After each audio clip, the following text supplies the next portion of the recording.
Assalamualaikum warahmatullahi wabarakatuh. Apa kabar anak-anak hari ini? Alhamdulillah sehat walafiat, luar biasa. Yes, yes. Allahu Akbar. Nah, di pertemuan kali ini kita akan membahas tentang tempat berlindung manusia. Tetapi bukan hanya manusia saja yang butuh perlindungan, tetapi hewan pun juga butuh perlindungan.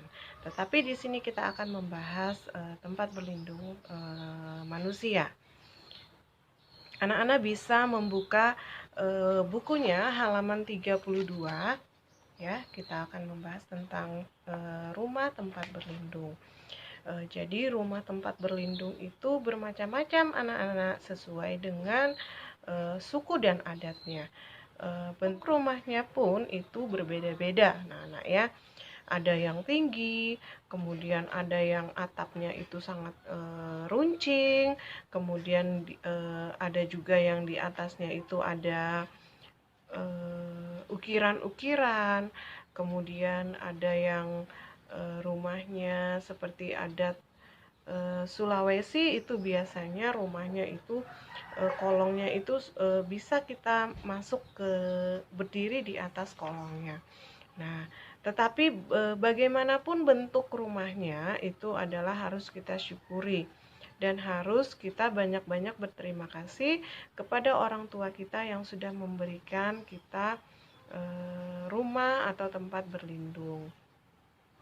Nah, anak-anak, di sini fungsinya rumah tempat berlindung kita itu adalah supaya kita terlindung dari bahaya hewan-hewan buas atau terlindung dari gigitan nyamuk dan terlindung dari panas cahaya di siang hari dan dingin di pagi hari itu hawanya sangat dingin dan kita dilindungi dari malam hari. Nah, apalagi kalau malam hari itu anak-anak banyak sekali nyamuk yang berterbangan ya. Nah, di sini rumah merupakan tempat berlindung dan tempat beristirahat, itu pasti. Jadi, rumah itu tempat kita berkumpul bersama keluarga, bisa kita gunakan untuk di rumah itu mandi, tidur di kamar yang layak, kemudian kita bisa makan, kita bisa melepas dan istirahat, melepas lelah kita di rumah. Ya, coba anak-anak kalau kita bayangkan kita tidak mempunyai tempat berlindung, bagaimana rasanya? Pasti kita akan kepanasan, kita akan digigit nyamuk, kita akan kedinginan, ya. Nah, di sini anak-anak selain kita harus bersyukur mempunyai tempat tinggal, kita juga harus ingat ya, apapun bentuk rumah kita, mau bagus, maupun itu sederhana, atau maupun itu di bawah dari sederhana, itu harus tetap kita syukuri. Kita harus bersyukur sudah mempunyai rumah, bagaimanapun itu bentuknya, ya anak-anak. Nah, kemudian kalian bisa buka halaman di 35. Di situ sudah dijelaskan bahwa kewajiban dan hak kita di rumah itu yang pertama, bersyukur karena memiliki tempat tinggal, seperti yang Ibu jelaskan tadi. Kedua, mendapatkan rumah yang bersih dan rapi. Nah, ingat anak-anak ya, seperti yang Ibu jelaskan kemarin, kewajiban kita adalah membantu orang tua dalam membersihkan rumah, ya. Ketiga, bicara lembut dan sopan. Nah, itu adalah suatu kewajiban kita berbicara kepada orang yang lebih tua atau orang yang di bawah kita, walaupun usianya lebih muda daripada kita, tetap kita harus berbicara dengan sopan. Yang keempat, membantu merapikan dan menata rumah. Nah, sama yang sudah Ibu jelaskan sama yang Ibu jelaskan tadi ya, yaitu adalah kita harus merapikan rumah. Kemudian dicintai, dijaga, dilindungi, dan dihargai. Nah, itu dicintai, kita harus, kayak Ibu jelaskan tadi, kita harus mencintai rumah kita bagaimanapun bentuknya. dijaga. Kita harus menjaga, dirawat, dibersihkan, kemudian ditata dengan rapi, kemudian dihargai. Kita harus menghargai bagaimanapun bentuk rumah kita, maupun bagus maupun sangat bagus maupun di bawah sederhana. Saling mencintai, menjaga, melindungi, dan menghargai. Nah, mencintai, kita harus mencintai kedua orang tua ya, karena sudah memberikan kita hak yang memang itu merupakan adalah kewajiban seorang orang tua. Diperlakukan dengan lembut dan sopan. Nah, siapapun ingin diperlakukan lembut dan sopan ya, apalagi orang tua. Mendapatkan tempat tinggal, sama yang tadi Ibu jelaskan, mendapat tempat tinggal. Menjaga kebersihan dan kerapian rumah. Nah, itu adalah salah satu hak dan kewajiban kita, merapikan rumah dan membersihkan rumah. Nah, kemudian anak-anak boleh lanjut, silahkan kamu buka halaman 39. 39 Ibu jelaskan, kalian tidak lupa untuk membaca ya. Dibaca bukunya sambil mendengarkan penjelasannya Ibu. Nah, di sini rumahku bersih dan nyaman. Rumah ada rezeki dari Tuhan ya. Kita merasa nyaman ketika kita berada di rumah. Sama seperti yang tadi Ibu jelaskan. Kita harus banyak-banyak bersyukur telah diberikan rezeki, orang tua kita bisa membangun rumah dengan layak bagi kita. Kita bisa tidur di kamar, kita bisa berlindung dari teriknya matahari, dari dinginnya di pagi hari, dan dingin di malam hari. Terutama dari di malam hari itu adalah gigitan nyamuk ya. Nah, setiap anggota keluarga wajib menjaga tempat tinggal agar bersih. Nah, tadi sudah Ibu jelaskan di menit sebelumnya, itu adalah bagaimana kita harus menjaga dan merawat rumah. Kewajiban seorang anak itu adalah menjaga dan melindungi rumahnya. Wajib membersihkan rumah, membantu orang tua, menyapu, membersihkan kamar, membersihkan ruang tamu, dapur, membersihkan halaman, memungut sampah, kemudian membantu ayah dalam mencuci kendaraannya. Kemudian haknya anak adalah kita mendapatkan fasilitas dari orang tua. Fasilitas apa saja? Kita berhak mendapatkan sekolah yang baik, kita berhak mendapatkan pakaian yang layak, kita berhak mendapatkan kasih sayang. Nah, itu yang harus kalian ingat adalah hak dan kewajiban harus seimbang. Tidak boleh kelebihan haknya, tidak boleh kelebihan juga kewajibannya. Jadi harus seimbang ya anak-anak. Oke, baik, kita akan lanjut lagi di materi selanjutnya, yaitu di subtema 2. Anak-anak boleh membuka halaman 47. Nah, di sini adalah kewajiban dan hak di sekolah. Tadi sudah Ibu jelaskan kewajiban kita di rumah dan hak kita di rumah itu apa saja. Sekarang kita lanjut kewajiban dan hakku di sekolah. Ibu jelaskan lagi, kewajiban itu adalah segala sesuatu yang harus kita lakukan. Kemudian hak adalah segala sesuatu yang harus kita terima. Nah, di sini Ibu bahas dulu kewajiban kita di sekolah. Kewajiban kita di sekolah itu adalah yang pertama, kita belajar. Ya. Kewajiban kita di sekolah itu adalah belajar dan menyimak guru dengan baik, menyimak penjelasan guru dengan baik ya. Kemudian tugas kita di sekolah itu adalah wajib kita mengerjakan tugas yang diberikan guru.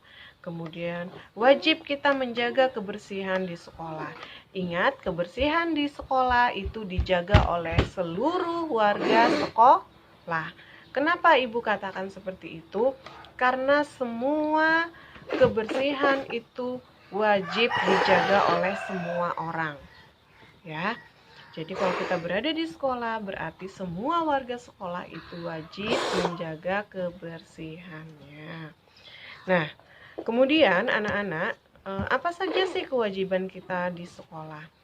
Nah, di sekolah itu kita wajib mematuhi peraturan, Wajib kita menjaga kelas kita dengan baik, wajib kita menjaga tanaman yang ada di sekolah, tidak boleh kita rusak dan tidak boleh kita tidak peduli kepada tumbuhan yang ada di sekolah.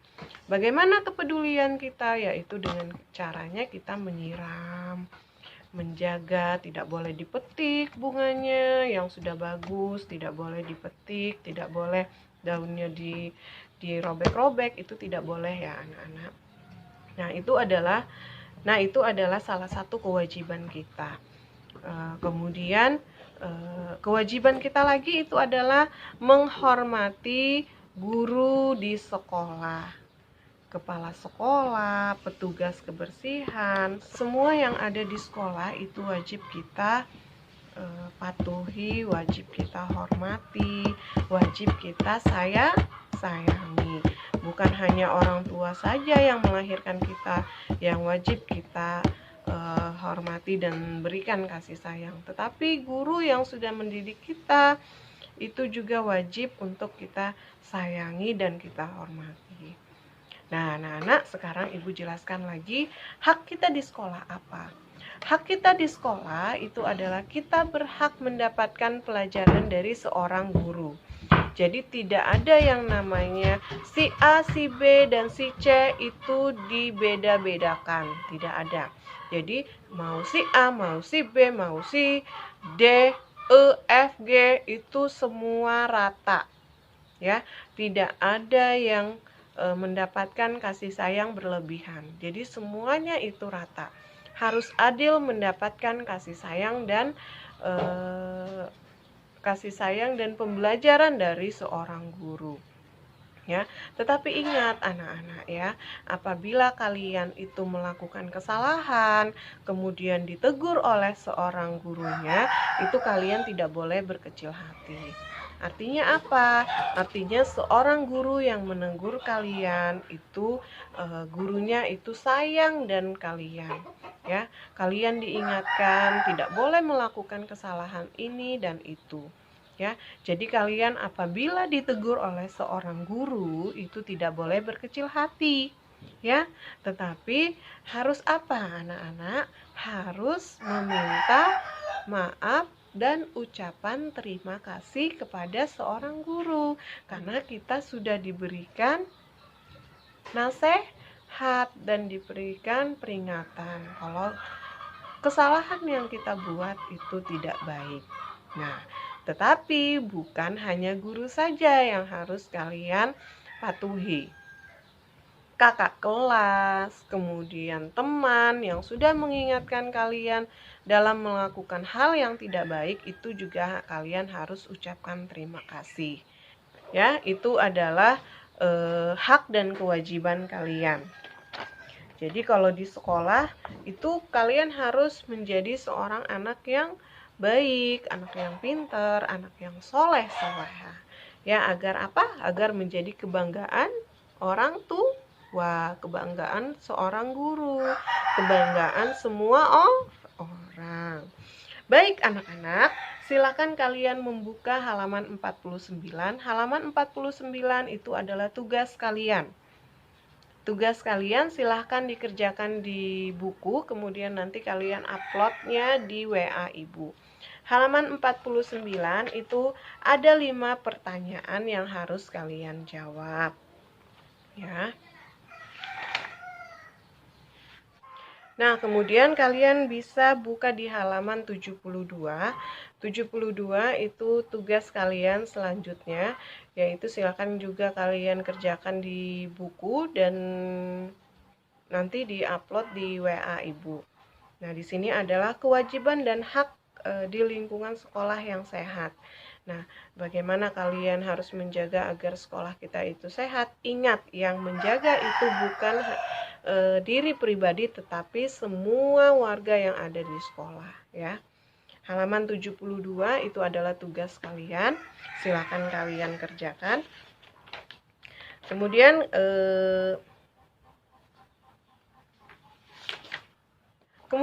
di halaman 75 pembelajaran aku ingin senang di sekolah. Ya, aku ingin senang di sekolah. Ibu bacakan teksnya, silakan juga kalian amati dengan baik ya. Judulnya itu adalah Aku Ingin Senang di Sekolah. Setiap warga sekolah wajib membuat sekolah menjadi tempat yang menyenangkan. Guru dan siswa ingin merasa bahagia di sekolah. Udin dan teman-temannya juga ingin senang saat berada di sekolah. Kepala sekolah memberi saran kepada Udin dan teman-temannya. Berikut saran kepala sekolah. Berteman dengan siapa saja. Ingat, berteman dengan siapa saja. Tidak boleh memilih-milih teman. Saya ingin berteman dengan si A, saya ingin berteman dengan si D. Itu tidak baik. Siapapun teman kalian, itu bertemanlah dengan baik, ya. Tidak boleh namanya kalian itu memilih-milih teman. Oh, saya maunya berteman dengan suku A, saya mau berteman dengan suku Brau, saya mau berteman dengan suku Bugis. Tidak boleh, nah ya. Atau saya mau berteman dengan suku Jawa karena suku saya adalah suku Jawa. Tidak boleh, nak. Bertemanlah dengan siapa saja. Semakin banyak teman kita, semakin kita pintar dalam berwawasan. Ingat, banyak teman, banyak pengalaman, ya.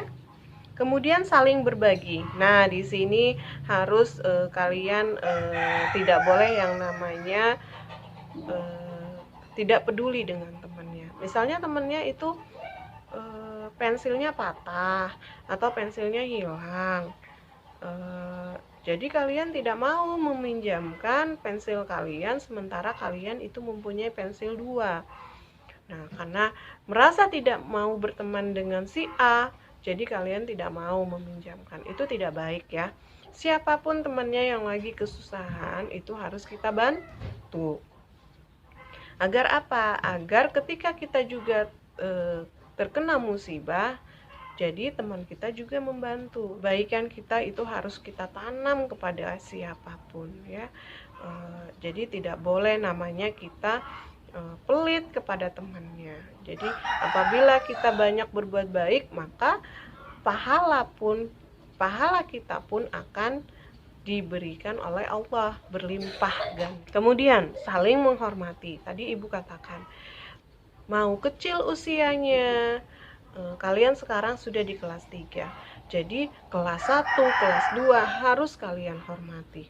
Apalagi yang lebih di atas kalian, guru, kemudian pegawai yang ada di sekolah, kemudian bule di kantin, itu juga harus kalian hormati, berbicaralah dengan sopan. Saling membantu dan bekerja sama. Nah, ini apabila kita melakukan pekerjaan dengan bekerja sama, maka pekerjaan akan cepat selesai. Tapi kalau kita melakukan pekerjaan itu sendiri, maka pekerjaan kita juga akan lambat selesainya. Jadi, jangan takut untuk melakukan kerja sama bersama temannya ya. Itu harus dilakukan tanpa memilih-milih teman. Ya, siapapun temannya, itu kita harus bekerja sama, harus membantu. Hormat kepada guru dan sayangi teman. Nah, Ibu jelaskan tadi kan, Ibu sudah menjelaskan di menit yang sesudah bahwa kita harus menyayangi semua orang, bukan hanya guru, bukan hanya pegawai sekolah, tidak, tetapi siapapun tetap harus kita sayangi. Menaati aturan sekolah. Nah, ini harus kewajiban kita mentaati peraturan sekolah, ya. Karena memang apabila kita mentaati peraturan sekolah, maka lingkungan kita akan menjadi aman dan tentram. Bukan hanya di sekolah saja, di lingkungan masyarakat, di lingkungan rumah, itu tetap harus kita mentaati peraturan. Di jalanan harus kita mentaati peraturan. Jadi kalau ada lampu merah tidak boleh diterobos. Kalau lampu merah kita harus stop. Lampu hijau kita harus jalan. Lampu kuning kita siap-siap. Siap-siap untuk apa? Siap-siap untuk jalan menyeberang jalanan, ya. Oke, nah, jalan menyeberangi jalanan yang berkendaraan. Nah, kemudian untuk pejalan kaki itu biasanya di lampu merah mereka menyeberang jalanan. Untuk kendaraan hijau, untuk kendaraan di lampu hijau mereka itu menyeberangi jalanan selanjutnya. Lanjut Ibu bacakan ya. Udin dan teman-temannya mengikuti saran kepala sekolah. Sekarang setiap siswa berteman dengan siapa saja. Siswa selalu berbicara dengan sopan. Siswa tidak segan mengucapkan terima kasih kepada siapapun. Siswa juga selalu meminta maaf jika berbuat salah. Udin merasa senang berada di sekolah. Nah, lanjut halaman 76, silakan kamu kerjakan juga. Hanya ada 4 soal, ya. Di sini Ibu memberikan 3 tugas untuk kalian belajar di selanjutnya. Di hari besok sini Ibu berikan tugas kalian halaman 77, yaitu memberikan saran kepada Beni yang berbicara keras. Bagaimana saran kalian apabila seorang Beni yang berbicara dengan kalian? Pembelajaran yang terakhir yaitu guru sedang berbicara di kelas. Semua siswa melihat ke arah guru. Mereka memperhatikan setiap ucapan guru. Lani bertanya kepada guru. Guru melihat ke arah Lani dan mendengarkan pertanyaan Lani. Setiap orang wajib mendengarkan saat orang lain berbicara. Apa yang bisa kamu lakukan saat orang lain berbicara kepadamu?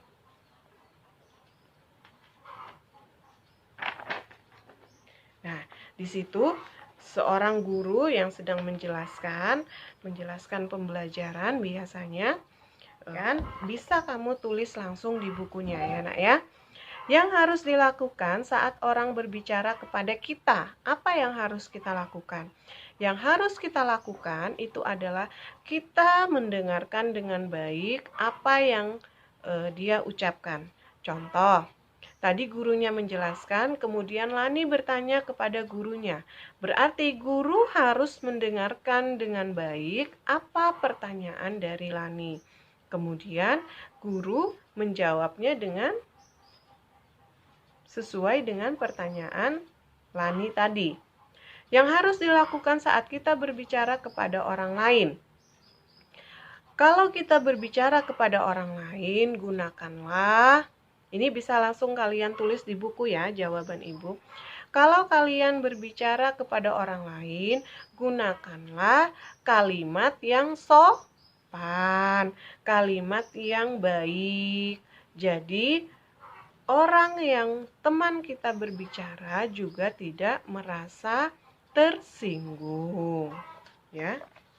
Nah, itu tadi penjelasan Ibu. Itu tadi penjelasan Ibu ya. Apabila seseorang yang berbicara kepada kita, kita harus mendengarkan dengan baik dan kita harus simak juga pertanyaan seseorang tersebut ya. Nah, jadi wajib tidak kita mendengarkan orang yang berbicara? Wajib, anak-anak. Jadi itu adalah salah satu kewajiban kita, mendengarkan orang yang berbicara kepada kita. Dan orang yang berbicara kepada kita, itu dia mempunyai hak juga untuk didengar. Jadi bukan hanya kita perilaku kita kepada orang lain. Jadi kewajiban dan hak itu sangat luas sekali, Nak ya. Jadi kita tidak boleh membiarkan orang yang berbicara tidak didengar. Itu adalah salah satu kewajiban kalian. Nah, kemudian Ibu lanjut lagi. Setiap orang ingin didengar. Halaman 88, silahkan kalian buka lagi bukunya, halaman 88. Setiap orang mempunyai cerita yang ingin disampaikan. Mereka memiliki hak untuk didengar. Kita hendaknya menjadi pendengar yang baik. Sebaiknya kita menatap mata orang lain berbicara. Apabila ada orang yang sedang berbicara, kita harus mendengarkannya sampai selesai. Berikan pendapat yang baik jika diperlukan. Perhatikan apa yang sedang diucapkannya. Jadilah pendengar yang baik. Saat kamu berbicara, gunakan suara yang lembut dan sopan. Berbicaralah tentang hal-hal yang baik. Berikan kesempatan kepada temanmu untuk menyampaikan pendapatnya. Nah, kemudian halaman 89 anak-anak. 89 silahkan Ibu jawab, kalian langsung isi di bukunya ya. Nah, sebaiknya kita menatap mata orang. Halaman 89 ada 5 pertanyaan. Sebaiknya kita menatap mata orang yang berbicara. Apa maksud saran tersebut? Jelaskan. Nah, maksud saran tersebut adalah kalau kita berbicara, haruslah kita menatap kepada orang yang kita ajak berbicara, agar mereka pun juga menghargai kita. Ya, kalau seandainya kita berbicara menghadap ke belakang, apakah orangnya tidak tersinggung? Nah, pasti orangnya akan tersinggung, Nak ya. Jadi kalau kita berbicara menghadap ke orang, harus kita tatap matanya. Itu adalah cara kita menghargai orang tersebut, ya. Apa maksud saran tersebut? Sebaiknya kita menatap mata orang yang berbicara. Maksud saran tersebut adalah kita menghargai orang yang kita ajak berbicara. Nomor 2, akan sangat baik jika kita mendengarkan sampai bicaranya selesai. Mengapa itu disarankan? Jelaskan. Kalau kita tidak mendengarkan sampai selesai, maka kita tidak akan jelas apa yang dibicarakan orang tersebut. Ya. Jadi, mengapa kita mendengarkan sampai selesai? Agar kita tahu maksudnya. Jadi jawabannya di sini adalah agar kita memahami pertanyaan dari orang tersebut. Ya, silakan kamu jawab di sini. 3, berbicaralah dengan suara lembut. Jelaskan. Nah, seperti Ibu jelaskan tadi, kenapa kita harus berbicara lembut? Agar kita didengar pertanyaan kita dengan baik. Nomor 4, sebaiknya kamu berbicara tentang hal yang baik. Apa maksud saran tersebut? Nah, anak-anak, sudah pasti kita harus berbicara dengan baik. Tidak boleh kita berbicara dengan kata-kata yang kasar, kata-kata yang tidak sedap didengar, atau kata-kata yang tidak enak didengar. Jadi jawabannya adalah sebaiknya kamu berbicara tentang hal yang baik. Jadi jawabannya adalah kita wajib melakukan bicara yang wajib, ya, agar kita dihormati orang. Kalau kita berbicara yang tidak baik, maka kita tidak akan dihormati oleh orang. Berbicaralah dengan sopan. Maksudnya jawabannya adalah supaya kita diberikan pendapat yang baik. Apabila kita berbicara dengan sopan, maka kita akan dijawab dengan kata-kata yang baik pula. Nah, mungkin itu saja penjelasan kali ini yang Ibu jelaskan. Semoga anak-anak itu paham dengan apa yang Ibu jelaskan. Tetap semangat belajar di rumah anak-anak. Kita akan menghadapi ulangan semester ganjil, jadi kita harus lebih semangat lagi belajar. Rajinlah membaca bukunya dari tema 1, 2, 3, 4 agar kalian nanti bisa menjawab ulangannya dengan baik, ya. Akhirul kalam Ibu ucapkan Assalamualaikum warahmatullahi wabarakatuh.